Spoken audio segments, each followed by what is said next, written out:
Welcome back to Healthwise. With us is Dr. Carl Gonsolin, and he's a pediatric dentist in Lafayette. And they have a brother and sister operation, but he also told me during break that they did expand and they have another dentist in. Yeah, we have a family dentist now, general dentist, who can take care of the older kids. If the kids, sometimes the kids they're too old to go to a kiddie dentist, you know. And we also, a lot of times, the parents are asking us, you know, do we know of a good dentist for them? And so now we're ready to provide that service for them. Sure.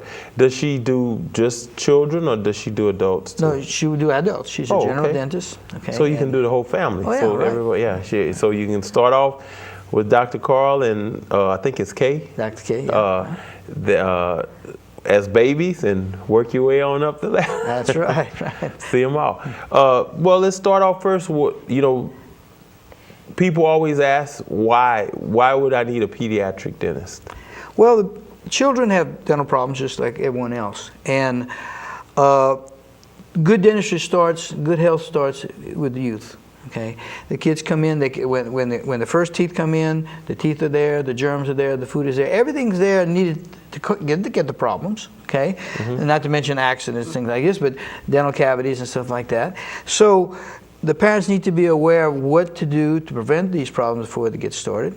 The pediatric dentists, we specialize in children's dentistry. Our training is involved with handling the children. The profession of pediatric dentistry evolved to take care of the child. When the child was apprehensive or crying, and the general dentist didn't know how to handle them, so they'd have to wait until the child was old enough to do something. They'd probably freak out. Right. and the dentist was probably just as scared as the child was, right. You know. And so the profession developed, the specialty developed to handle the children. And so our training is involved in growth and development, handling the problems, the unique problems that the children have, and you know, doing things to get the prevention in, so we don't have to do as much as we used to do. Most of the problems are preventable. You know, other than accidents, where you pretty hard to prevent an accident, but most of the cavities are preventable. The gum disease is certainly preventable in most cases, and orthodontics may not be preventable depending on grandma's teeth and grandpa's jaw and stuff, like, right. You know, some of the hereditary things, and but a lot of it can be simplified, and a lot of problems with crowding and stuff like that originated with early loss of baby teeth or something like that. So we want to do what we can to keep those things in line and make things go as simple as possible, have good results. We want teeth to be an asset, not a problem. You know, right. We don't want the child to develop with the attitude, no teeth, no problems. Okay, we want teeth to be a good thing for us, a beautiful smile, something that helps us get along better in life. Do babies? I mean, do you see many babies with cavities? We see. Well, the youngest I've seen is 14 months. Okay, that's pretty young. Wow. Tooth hasn't in there, right. And that started off, that's very unusual, but it's not unusual to see an 18-month-old, a 24-month-old, 26-month-old coming with cavities, okay, all right? And very seldom do these problems originate because there was something wrong with the tooth.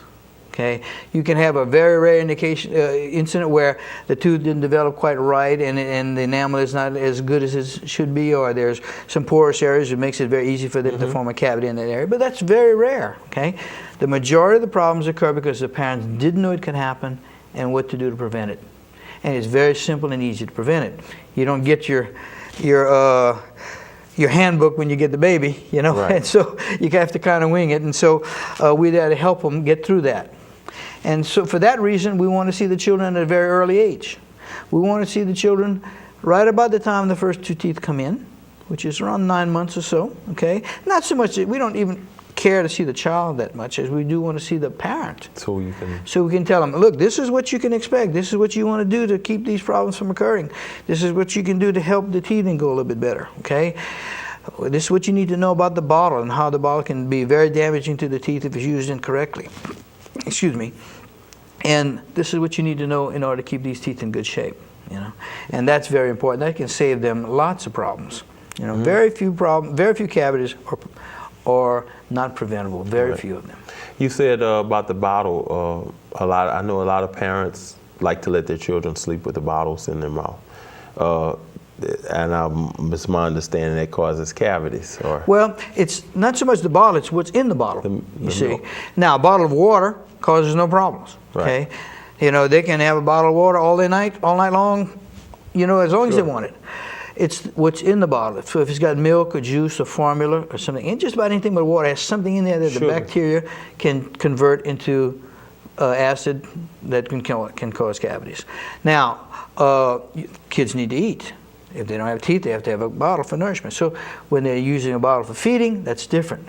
But putting them to sleep with a bottle at a nap time or at night, or having them walk around with a bottle of food in it, you know, all day long. All day long, you're just begging for problems. And you don't know who's going to get the problem. You know, the resistance, if you're going to be my kind of luck, you'll get a lot of problems if you don't otherwise. So we don't want to be dependent on luck. So the bottle is not that much of, it's what's in the bottle. And then when they graduate to the sippy cup can do the same thing. So we recommend just water in a sippy cup. The bottle is really the major problem, though, in most cases. Now, you can have the same problem if the child's not on a bottle, it's on the breast. And they're sleeping with mom and feeding all night long at leisure on the breast. In other words, you're keeping the milk in the mouth all night long, and it gives the germs a very big opportunity to cause a lot of problems very quickly. So it's not just the bottle, it's just the food and the problem that it keeps it in the mouth for too long a period of time. You know, if it was a one quick meal over with, you know, that'd be, but it's a just continuous keep putting the food back in the mouth that causes the problems. Oh, okay. Well, Doc, we're going to take a brief break for our sponsors, and when we come back, we're going to talk about what can be done during the summer for prevention of tooth decay and what parents can do and, you know, not waiting around. Excellent. We'll be back after this brief message.